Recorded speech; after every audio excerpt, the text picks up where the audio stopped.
नमस्कार, बहुत स्वागत है आप सभी का। मैं आपके साथ अस्मिता दुबे और सिटी सेंटर की शुरुआत इस वक्त की बड़ी खबर के साथ। पत्रकार मुकेश चंद्राकर हत्या मामले से जुड़ी हुई बड़ी जानकारी। सुरेश समेत चारों आरोपियों की रिमांड खत्म हो गई। पुलिस ने बीजापुर कोर्ट में किया पेश इस वक्त की बड़ी जानकारी, जहां पत्रकार मुकेश चंद्राकर हत्या मामले में सुरेश समेत चारों आरोपियों की रिमांड खत्म हो चुकी है। पुलिस ने बीजापुर कोर्ट में इन्हें पेश किया है। इस वक्त की बड़ी और अहम जानकारी। अब ऐसे में बड़ा सवाल यह है कि आखिर पूछताछ में और क्या क्या खुलासे हुए हैं। कोर्ट में फिलहाल पेश कर दिया गया है, बीजापुर कोर्ट में पेश किया गया है। तो इस वक्त की बड़ी जानकारी, तस्वीरें ताजा देखिए आप, जहां पर सामने आई है चारों आरोपी, मुख्य आरोपी सुरेश चंद्राकर, तो वहीं 3 अन्य आरोपियों की रिमांड खत्म हो गई है और अब पुलिस ने इन्हें बीजापुर कोर्ट में पेश किया है। बताते चले कि पत्रकार मुकेश चंद्राकर 1 जनवरी को लापता हुए थे, तो वहीं 3 जनवरी को उनका शव सुरेश चंद्राकर के फार्म हाउस के सेप्टिक टैंक में मिला और उसके बाद जांच शुरू हुई और जांच में 4 आरोपियों को गिरफ्तार किया गया और अब उनकी पुलिस रिमांड खत्म हुई है, बीजापुर कोर्ट में पेश किया गया है। ज्यादा जानकारी के साथ सहयोगी पंकज भदौरिया फोन लाइन पर जुड़ चुके हैं। पंकज, रिमांड खत्म, अब रिमांड के खत्म होने के बाद बीजापुर कोर्ट में पेश किया गया, क्या कुछ आखिर पूछताछ में खुलासा हुआ? दरअसल देखिए, यह रिमांड खत्म हो गई। पत्रकार मुकेश चंद्राकर की जघन्य हत्या की गई थी। 1 जनवरी का यह पूरा मामला था, जिसमें बीजापुर का ही एक ठेकेदार सुरेश चंद्राकर, उनके 2 भाइयों और एक उनके ही स्टाफ ने मिलकर के इस पूरे जघन्य हत्याकांड को अंजाम दिया था, जिसके बाद इसकी आग पूरे देश भर में फैली हुई है। मैं बता दूं कि इस समय उनकी रिमांड जरूर खत्म हुई है, लेकिन कयास लगाए जा रहे हैं कि ये रिमांड और ली जाएगी और उनसे सख्ती से पूछताछ की जाएगी, क्योंकि इस पूरे मामले में एसआईटी गठित की गई है और एसआईटी की टीम लगातार पूछताछ कर रही है।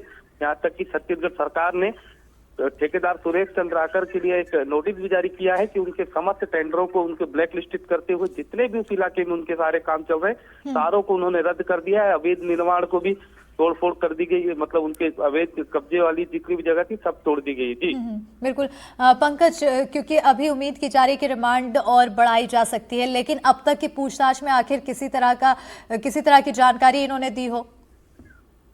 दरअसल देखिए कि पुलिस इस मामले में मीडिया से बिल्कुल दूरी बना के रखी है। कोई भी मीडिया के सामने कोई भी बात डिस्क्लोज नहीं की जा रही, क्योंकि एसआईटी गठित है। 11 सदस्यीय जांच टीम इस पर जांच कर रही है और लगातार जांच हो रही है। जो चीजें निकल के आ रही है, जैसे कि अभी एक हाल ही में 2 दिन पहले एक खबर निकल के आई, जो पीएम रिपोर्ट मीडिया तक पहुंची, जिसमें ये साबित हुआ कि किस तरीके से पत्रकार मुकेश चंद्राकर के ऊपर लगातार मतलब इतनी ज्यादा उन्हें मारा गया, मारपीट करके इतना विवक्त, बिल्कुल इतनी निर्मम तरीके से उनकी हत्या की और उसके बाद उनके शव को अंजाम लगाने के लिए सेप्टिक टैंक में डाला और उसको प्लास्टर भी कर दिया। बहरहाल अब फिलहाल पुलिस रिमांड इनकी खत्म हुई है, बीजापुर कोर्ट में पेश किया है। आने वाले समय में और क्या कुछ होना है, इस पर नजर बनी रहेगी। बहुत शुक्रिया पंकज तमाम जानकारी देने के लिए। बढ़ेंगे खबरों में आगे। खंडवा से खबर है, जहां बीजेपी विधायक ने कलेक्टर को सौंपा ज्ञापन। पंधाना विधायक छाया मोरे ने सौंपा ज्ञापन। 2 जनपद पंचायतों को बजट नहीं मिलने को लेकर ज्ञापन दिया गया। जनप्रतिनिधियों के साथ कलेक्ट्रेट पहुंची विधायक। बता दें कि खंडवा जिले में बीजेपी विधायक को अपने ही सरकार के होते हुए काम कराने में कड़ी मशक्कत करनी पड़ रही है। यहाँ जिले के पंधाना विधानसभा से विधायक छाया मोरे क्षेत्र के 2 जनपद जनप्रतिनिधियों के साथ कलेक्टर पहुंची और साथ ही साथ दोनों जनपद पंचायत को बजट आवंटन करने को लेकर कलेक्टर को ज्ञापन भी सौंपा है। विधायक का कहना है कि दोनों जनपद पंचायतों को बजट नहीं मिल रहा है, जिसके चलते उन्होंने ये ज्ञापन सौंपा है। पिछले 2 सालों का हम बोल रहे हैं कि पक्के निर्माण कार्य के छेगांव मागन जनपद और पंधाना जनपद, हम दोनों जनपद पंचायतों को नहीं दिए गए। इसलिए हम आज ज्ञापन देने आए थे कि पक्के निर्माण कार्य जैसे पुलिया निर्माण, चेक-डैम निर्माण, खेत सड़क निर्माण, कच्ची नाली निर्माण, ऐसे कार्य स्वीकृत कराए जाए। इसलिए हम आज ज्ञापन देने आए थे जिला सीओ साहब को। विधायक महोदय, ये दिशा की मीटिंग थी तो दीदी भी मिल गए थे, तो दीदी मिले तो बोले चलो हम भी साथ में ज्ञापन दे देते हैं। हम 59 गाँव के, खंडवा ब्लॉक में भी हुआ था और खालवा में भी हुए हैं। सभी सरपंच लोग मेरे से मिले तो हमने कहा कि सभी दूर जब पक्के काम दिए जा रहे हैं, खंडवा, खालवा, जो मांधाता, सभी दूर दिए जा रहे हैं, तो फिर पंधाना विधानसभा में भी दोनों जनपद में काम बंद है पक्के, और कच्चे काम भी नहीं दिए जा रहे हैं। तो सरपंचों की मांग है कि छोटे मोटे काम हमारे जो है कि सुदूर सड़क है, नाली है, ऐसे इस प्रकार के जो कार्य जो होना चाहिए, तो उसके लिए बोले एक ज्ञापन देने के लिए बोला था। तो मैंने कहा ठीक है, बाद भी कल बैठक भी है दिशा की, तो आप लोग आ जाना, ज्ञापन भी दे देंगे और बैठक में रखेंगे उस बात को और कराएंगे। भेदभाव ये है कि सभी दूर हो रहा है, तो फिर पंधाना विधानसभा के दोनों जो जनपद है हमारे 150 के करीब पंचायतें हमारी, तो वहाँ पर भी ये काम होना चाहिए। और इसी पर ज्यादा जानकारी के साथ निशात सिद्दीकी फोन लाइन पर जुड़ चुके हैं।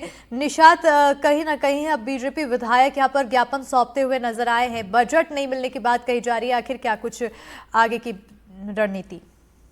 बिल्कुल, देखिए जिस तरह से आज बीजेपी विधायक जो है पहुंची थी कलेक्टर कार्यालय, और उन्होंने वहाँ पे कलेक्टर को ज्ञापन भी सौंपा है और उन्होंने भेदभाव के भी एक तरह से आरोप लगाए हैं। उनका कहना है कि जो उनकी विधानसभा में 2 जनपद आती है, दोनों जनपदों में वहाँ पर फंड नहीं दिया जा रहा है, जिसके चलते विकास कार्यों को करने में परेशानी सामने आ रही है।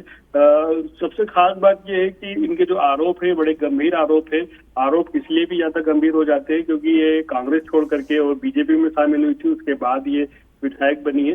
तो यहाँ पर एक तरीके से ये भी देखा जा सकता है या कहा जा सकता है कि जो बीजेपी में आए हैं कांग्रेस छोड़ करके, शायद उनके काम करने में भी परेशानियों का सामना करना पड़ रहा है। बिल्कुल निशात, आखिर बजट नहीं मिलने से विकास कार्यों में कितना ज्यादा दिक्कतें झेलनी पड़ रही है, कौन कौन से काम में रुकावट?